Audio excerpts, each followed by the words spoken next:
everyone, my name is Mansi and welcome to today's very exciting lesson. In today's video, we will be covering class 10 political science chapter power sharing. And now let's get started. Now just imagine you are in your class और जैसे हर ही class में ma'am का एक favourite बच्चा होता है ना, वैसे तुम्हारी क्लास में भी मैम का एक फेवरेट बच्चा है जिसका नाम है राजू। अब एक दिन मैम आती है और कहती है कि अब से तुम्हारी इस पूरी क्लास की सारी दौड़ भाग संभालेगा मेरा प्यारा लाडला बच्चा राजू। मैम कहती है क्लास का मॉनिटर बनेगा सिर्फ राजू, हर एक चीज में भी पार्टिसिपेट करेगा सिर्फ राजू, चाहे उसे कुछ आता ना हो पार्टिसिपेट में, ना डांस ना सिंगिंग, फिर भी हर चीज में पार्टिसिपेट करेगा सिर्फ राजू। तुम्हारे असाइनमेंट चेक करेगा राजू, तुम्हें मार्क्स भी देगा सिर्फ राजू, तुम क्या करोगे क्या नहीं करोगे वो सब भी करेगा राजू। ठीक है, तो अब एक बात बताओ, जब मैम सारी की सारी इतनी सारी पावर उठा के अपने प्यारे लाडले प्यारे से बच्चे को दे देगी तो तुम्हें अच्छा लगेगा या नहीं लगेगा? ये बताओ।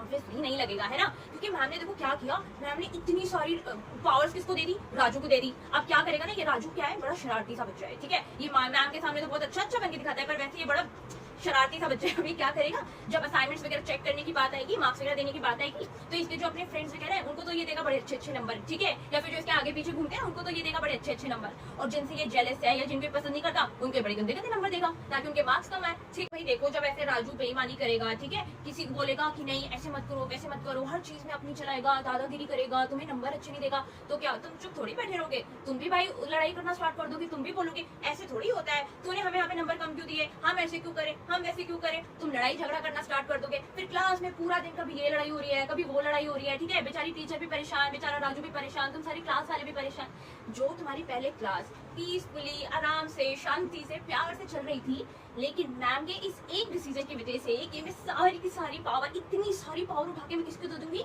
राजू को दे दूंगी। उसकी वजह से क्या हुआ, क्लास में हल्ला मच गया। तो बच्चों, what I am trying to say, यहाँ पे हमने टीचर और स्टूडेंट का एग्जाम्पल लिया, ठीक है, लेकिन किसी भी केस में चाहे तुम बच्चे और पेरेंट का एग्जाम्पल लो, चाहे तुम एक कंट्री में गवर्नमेंट और सिटीजन का एग्जाम्पल लो, किसी भी केस में जब भी बहुत सारी पावर तुम उठा के किसी एक पर्सन को दे दोगे तो उससे क्या होगा? ऑब्वियसली लड़ाई झगड़े होंगे। ठीक है, कंट्री में, घर में, क्लास में, कहीं पे भी लगा लो, अशांति फैलेगी। क्योंकि we are studying about the concept of power sharing. Sharing करना क्या होता है? चीज़ों को आपस में बांटना। Sharing is caring. ऐसे ही पावर शेयरिंग करना भी इज वेरी इंपॉर्टेंट। लेकिन पावर शेयरिंग करना होता क्या है?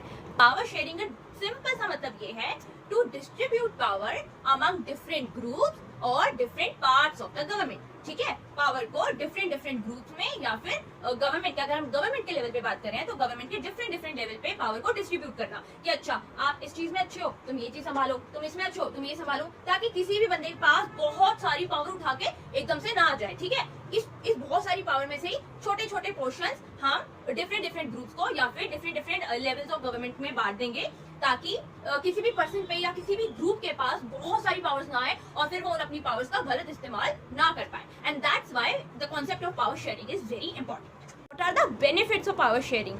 सबसे पहला benefit, it reduces conflict. Conflict यानी कि लड़ाई झगड़े। कभी तुमने सोचा है हमारी इतनी बड़ी इंडिया में जिसमें इतने सारे लोग, इतने डाइवर्स लोग रहते हैं, 1.4 बिलियन पीपल आकर साथ में रह कैसे पा रहे हैं? Because of power sharing. अगर पावर शेयरिंग ना हो तो क्या होगा? लड़ाई झगड़े होंगे, जैसे तुम्हारी अपनी क्लास में और राजू के बीच में हुए।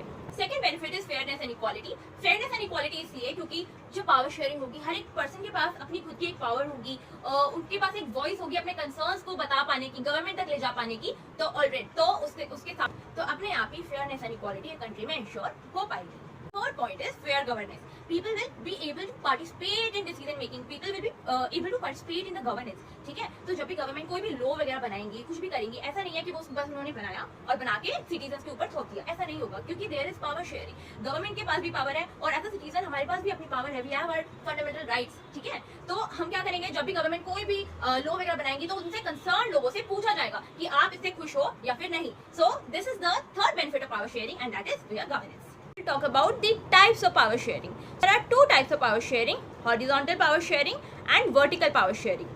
So horizontal power sharing में क्या होता है? It is a system of checks and balances. इसमें क्या होता है, पावर गवर्नमेंट के डिफरेंट ऑर्गन्स में डिवाइडेड होती है। जैसे कि फॉर एग्जांपल इंडिया में power is divided among 3 organs of government and that is legislative, executive and judiciary.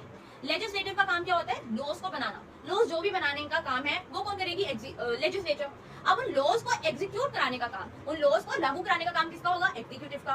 अब उन लॉज, अब देखो लॉ बन गया, लॉ को एग्जीक्यूट भी कर दिया, लेकिन अब उन लॉ का अच्छे से पालन किया जा रहा है या नहीं किया जा रहा, या फिर ऐसा तो नहीं है कि लोग बस उनको नजरअंदाज करें या फिर बस वो कागज पे लिखा हुआ है, ऐसा ना हो। इसीलिए फिर थर्ड ऑर्गन आता है, दैट इज जुडिशरी। तो लॉ को बनाने का काम लेजिस्लेचर का, उन लॉ को एग्जीक्यूट कराने का काम एग्जीक्यूटिव का, और उन लॉ का पालन किया जाए उसकी देखभाल करने का काम जुडिशरी का। तो this is the system of checks and balances. तो यहाँ पे किसी भी ऑर्गन के पास अनलिमिटेड पावर्स नहीं है, ठीक है। हर के पास अपना अपना एक एरिया ऑफ जुरिस्डिक्शन है कि लेजिस्लेचर से लॉज बनाएगा, एग्जीक्यूटिव से लॉ को एग्जीक्यूट करेगा, और जुडिशरी उन लॉ की देखभाल करेगा कि लॉ का पालन किया जा रहा है या नहीं किया जा रहा। So this is horizontal power sharing. Now second is vertical power sharing. और वर्टिकल पावर शेयरिंग में पावर गवर्नमेंट के डिफरेंट लेवल्स में डिस्ट्रीब्यूटेड होती है। फॉर एग्जांपल इंडिया में power is divided among 3 levels of government, and that is central government, state government and local government, ठीक है। अब इन तीनों ही गवर्नमेंट का अपना अपना एरिया ऑफ जुरिस्डिक्शन है और अपनी अपनी रिस्पॉन्सिबिलिटीज है। जैसे कि सेंट्रल गवर्नमेंट पूरे एक बड़े नेशन को संभालने का काम किसका होगा? सेंट्रल गवर्नमेंट का। अब उस नेशन के अंदर क्या है? छोटी छोटी स्टेट्स हैं, ठीक है। हर एक स्टेट की अपनी एक स्टेट गवर्नमेंट होगी और उनको संभालने का काम होगा स्टेट गवर्नमेंट का। अब उन स्टेट्स के अंदर भी क्या है? बहुत सारे डिस्ट्रिक्ट्स हैं, गांव हैं, शहर हैं। उनमें उन शहरों में, उन गांव में इतने सारे लोग हैं, उनकी अपनी अपनी दिक्कतें हैं, प्रॉब्लम्स हैं।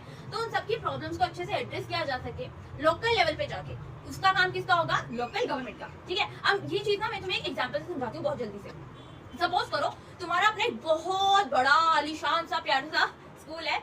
अगर आलीशान नहीं भी है तब भी इमेजिन कर लो, बहुत अच्छा प्यारा सा स्कूल है तुम्हारा, ठीक है।